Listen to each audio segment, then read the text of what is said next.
ریوبر اوفیس روجلات ناوین لوزارت دربای آلمانیا توبیاس تونکل سردان روجاوای کورسانی کر سلفی اکلوی داره گرد آخفی و پشتر لگل فرماندار گشتی هزین سوریا دموکراتیک جنرال مظلوم عبدی و چند برپرسین سربازی و سویل جیویا توبیاس تونکل برپرسین سویل این ریوبری خسر هفدیتن پیک آنین روشا نافچه روشا سوریه گوتو بیش کرن برپرسی آلمان گوت باشترین ریا به دستخستنا مافی گل کرد لسوری دیالوگا به شامی رaya.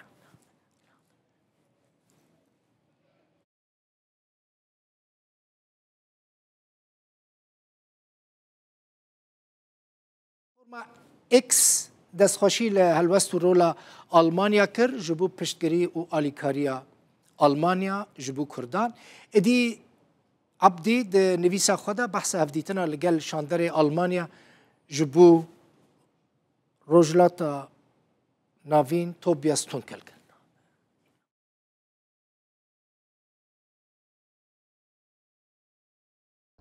I'm standing here at the Iraqi-Syrian border in Fishkabur.